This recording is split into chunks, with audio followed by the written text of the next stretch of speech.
नमस्कार शेतकरी मित्रांनो, बघा आता PM किसानचे ज्यांचे हप्ते रोखलेले आहेत, काहींना ज्यांचे हप्ते चालू असतानाही काहींचे बंद पडलेले आहेत. हा हप्ता 21वी इन्स्टॉलमेंट असं म्हणावं लागेल. त्यानंतर काही शेतकऱ्यांचे पाठीमागं हप्ते बंद पडलेले आहेत 1-2 हप्ते येण्यापूर्वीच. त्यानंतर काहींचं रजिस्ट्रेशन केलं, 4-5 हप्तेही त्यांना रेग्युलर आले. त्यानंतर त्यांचेही त्या टायमाला काय झालेले आहेत, नंतर बंद पडलेले आहेत. काहींना मध्यंतरीच बंद पडले. असं काय झालेलं आहे, हळूहळू काय झालेलं आहेत, बऱ्याच शेतकऱ्यांचे हप्ते काय झालेले आहेत, खंड पडलेला आहे, मध्यंतरीच बंद पडलेले आहेत. त्यानंतर काही शेतकऱ्यांचे नुसतं रजिस्ट्रेशन केलेलं आहे, एकच हप्ता आला, परत नंतर पुढील हप्ते काय झालेले आहेत, अकाउंटला जमा झालेले नाहीत. असं अनेक शेतकऱ्यांचे हे समस्या आहेत. त्यामध्ये 2020 पाशी काहींचे काय झालेले आहेत, काही शेतकऱ्यांचे बंद पडलेले आहेत.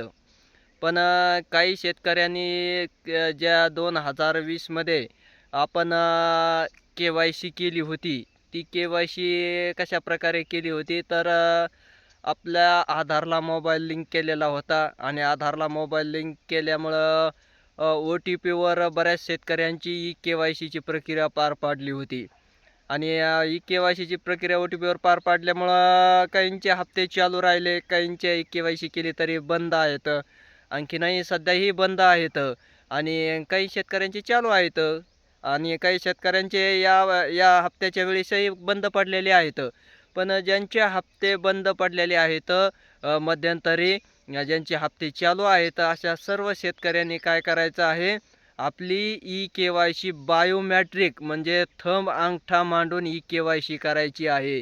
कारण ही एक अविरतपणे चालणारी योजना आहे केंद्र सरकारची आणि त्यासाठी मग तुम्ही काय करायचं आहे, थंब मांडायचा आहे. थंब मांडूनच तुम्ही काय करायची आहे, KYC करायची आहे.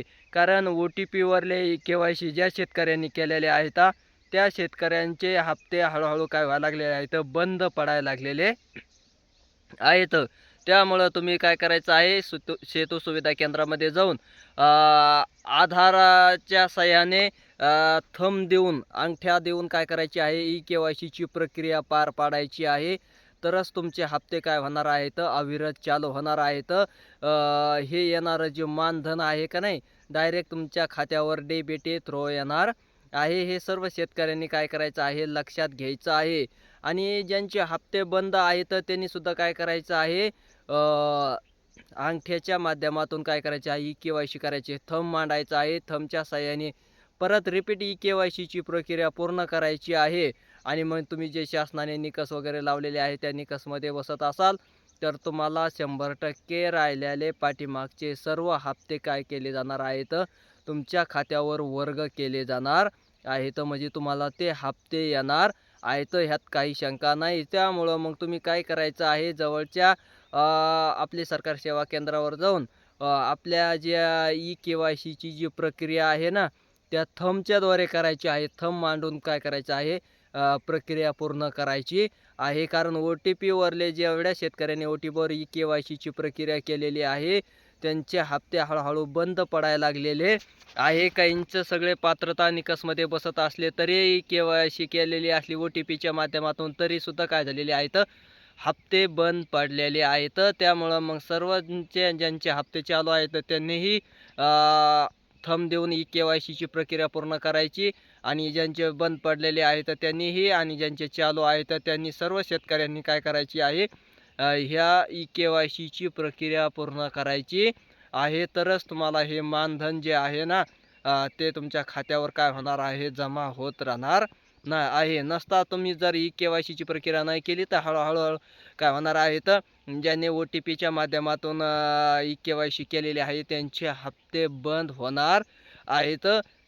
त्यामुळं मग सर्वच काय करायचं आहे, KYCची प्रक्रिया जी आहे ना, थंब मांडून काय करायची आहे, पूर्ण करायची आहे. कारण ज्यांचे हप्ते रोखलेले आहेत, जे निकषामध्येही बसत नाहीत, ज्या काही त्यांना काही अडचणही नाही, तरी अशांचेही शेतकऱ्यांचे हप्ते बंद पडले आहेत, त्यांनीही थंब मांडून काय करायची आहे, KYCची प्रक्रिया पूर्ण करून घ्यायची आहे. तरच तुमचे हप्ते येणारे पुढील जे नमो असतील आहे का नाही, नमोचं योजनेचाही हप्ता काय होणार आहे, तुम्हाला अवरत चालू राहणार आहे.